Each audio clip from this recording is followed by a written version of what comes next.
जैसा कि आप सभी जानते हैं कि किसी भी बिजनेस को ग्रो करने के लिए सबसे इम्पोर्टेंट है मनी, और अपने बिजनेस के लिए मनी रेज करने के कई तरीके हैं, जिनमें से एक है आईपीओ। तो आज की इस वीडियो में हम बात करेंगे आईपीओ के बारे में। आईपीओ क्या होता है, इसके क्या फायदे और क्या नुकसान है, कॉस्ट ऑफ आईपीओ के बारे में जानेंगे, रिक्वायरमेंट्स क्या रहती हैं आईपीओ लॉन्च करने के लिए, और आईपीओ के लॉन्च प्रोसेस के बारे में भी डिस्कस करेंगे। तो सबसे पहले बात करते हैं what is IPO. IPO stands for initial public offering. इस प्रोसेस में एक प्राइवेट लिमिटेड कंपनी अपनी कंपनी के शेयर्स को पब्लिक को सेल करती है, जिससे कि वो पब्लिक लिमिटेड कंपनी बन जाती है। इस प्रोसेस के बाद उस कंपनी के शेयर्स को स्टॉक एक्सचेंज पर लिस्ट किया जाता है, जिससे कि आप और हम जैसे इन्वेस्टर्स उस कंपनी के शेयर खरीद और बेच सकते हैं। अब हम बात करेंगे एडवांटेजेस ऑफ आईपीओ के बारे में।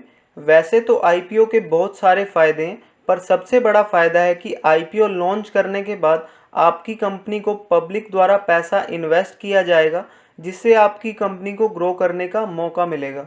दूसरा फायदा यह है कि आईपीओ लॉन्च करने के बाद आपकी कंपनी स्टॉक मार्केट में लिस्टेड हो जाएगी, जिससे कि आपकी कंपनी को पब्लिसिटी मिलेगी और लोग आपकी कंपनी को जान पाएंगे। पब्लिक लिमिटेड कंपनी बनने के बाद आप दूसरी कंपनीज को आसानी से खरीद पाएंगे और बेच भी पाएंगे, और बड़ी या छोटी कंपनीज के साथ मिल भी पाएंगे। फोर्थ एडवांटेज ये है कि एक कंपनी के एग्जिस्टिंग शेयर होल्डर्स जिन्होंने अर्ली स्टेजेस पे कंपनी में पैसा लगाया है, उनके लिए आईपीओ एक अच्छी अपॉर्चुनिटी है अपने शेयर्स बेचकर कंपनी से एग्जिट करने की। फिफ्थ एडवांटेज में आईपीओ लॉन्च होने पर कंपनी का कॉस्ट ऑफ कैपिटल कम हो जाता है, जिससे कि उनको बैंक को दिया जाने वाला इंटरेस्ट भी कम हो जाएगा। अब हम बात करेंगे डिसएडवांटेजेस ऑफ आईपीओ के बारे में। पहला डिसएडवांटेज ये रहता है कि एक आईपीओ को लॉन्च करने के लिए आपकी कंपनी को 6 मंथ्स टू 1 ईयर तक का टाइम लग सकता है। दूसरा डिसएडवांटेज ये रहता है कि जब एक कंपनी प्राइवेट से पब्लिक सेक्टर की तरफ जाती है,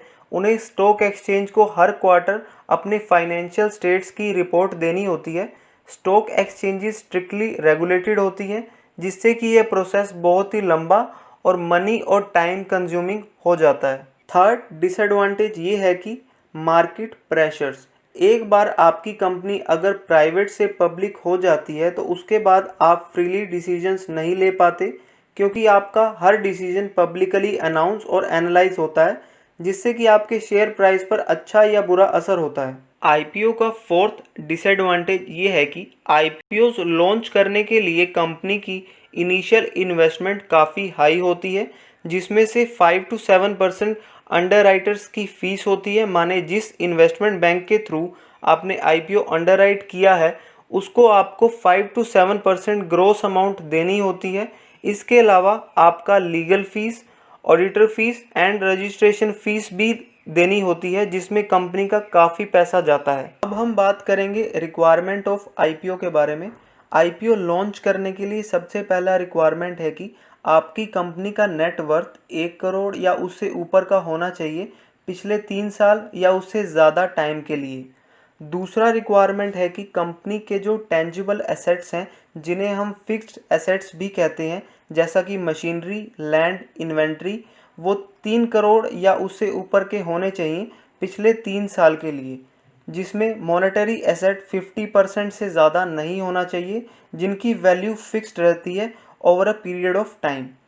तीसरा रिक्वायरमेंट ये है कि आपकी कंपनी का एवरेज प्रॉफिट एटलीस्ट 15 करोड़ होना चाहिए बिफोर टैक्स पिछले 3 साल के लिए, कम से कम 5 सालों में से। फोर्थ रिक्वायरमेंट ये है कि जब एक कंपनी अपना आईपीओ लॉन्च करती है, उसके आईपीओ का साइज उसकी प्री आईपीओ वैल्यूएशन से 5 गुना तक हो सकता है। आईपीओ लॉन्च करने के लिए एक दूसरा अल्टरनेटिव भी होता है। जो कंपनीज ऊपर दिए गए रेगुलेशंस को पूरा नहीं कर सकते, उनके लिए सेबी एक और अल्टरनेटिव रखता है, जिससे हम कहते हैं बुक बिल्डिंग रूट, जिसमें 100% पब्लिक स्टेक में से 75% स्टेक क्वालिफाइड इंस्टीट्यूशनल बायर्स को ऑफर करनी होती है। अगर क्वालिफाइड इंस्टीट्यूशनल बायर्स आपका ऑफर एक्सेप्ट करते हैं, तो आप आईपीओ लॉन्च कर सकते हैं। अब हम बात करेंगे आईपीओ के लॉन्च प्रोसेस के बारे में। सबसे पहला पॉइंट है hire an investment bank.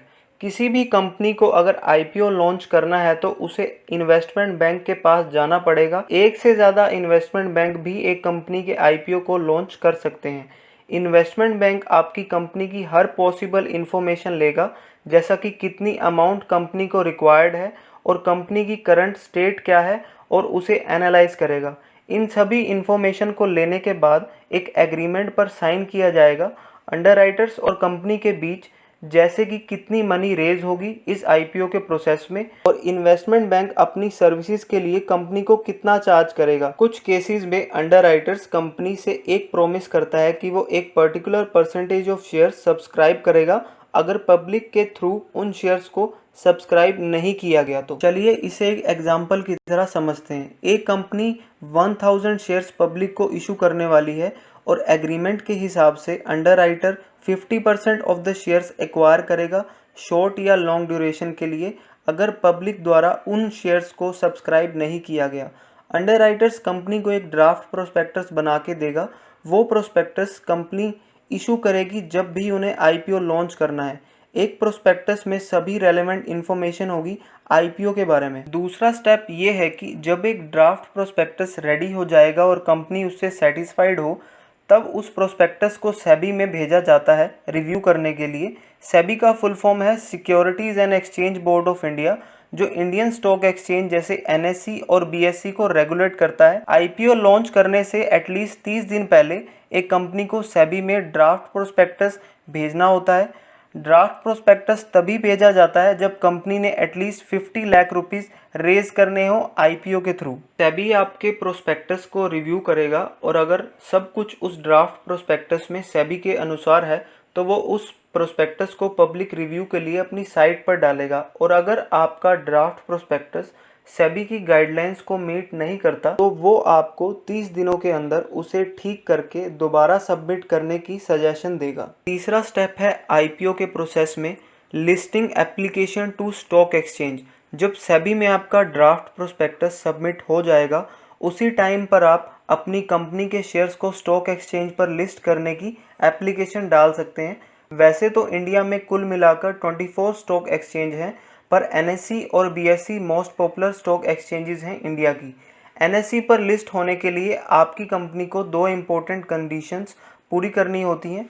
First, paid up capital आपकी कंपनी की कम से कम 10 करोड़ होनी चाहिए, और दूसरी रिक्वायरमेंट है एप्लीकेंट इक्विटी कम से कम 25 करोड़ होनी चाहिए एनएससी पर लिस्ट होने के लिए। आईपीओ के लॉन्च का फोर्थ स्टेप है road show promotion of IPO. जब आपका ड्राफ्ट प्रोस्पेक्टस सेबी में सबमिट हो जाता है, कंपनीज एलिजिबल हो जाती हैं आईपीओ को प्रमोशन करने के लिए। कंपनीज अपनी मार्केटिंग और एडवर्टाइजिंग मार्केटिंग एजेंसीज की हेल्प से कराती हैं। ये सभी मार्केटिंग एजेंसीज सेबी से रेगुलेटेड होती हैं। इस पूरे प्रमोशन के प्रोसेस को रोड शो प्रमोशन बोला जाता है। Fifth step in the process of launching N IPO होता है deciding the share price. Share price को डिसाइड करने के 2 तरीके होते हैं। पहला फिक्स्ड प्राइस ऑफर, दूसरा book building offer. Fixed price offer में कंपनीज अपने शेयर के प्राइस डिसाइड करती हैं। ये प्राइस ड्राफ्ट प्रोस्पेक्टस और फाइनल प्रोस्पेक्टस जो उन्होंने सेबी को सबमिट करना है उस पर मेंशन करना ज़रूरी होता है। बुक बिल्डिंग ऑफर में शेयर प्राइस एक मिनिमम और मैक्सिमम रेंज में वेरी कर सकता है। ये रेंज कंपनी द्वारा डिसाइड की जाती है। इस ऑफर में ड्राफ्ट प्रोस्पेक्टस की जगह रेड हेरिंग प्रोस्पेक्टस सबमिट किया जाता है। इस केस में फाइनल प्रोस्पेक्टस शेयर के एलोकेशन के बाद सेबी में सबमिट किया जाता है।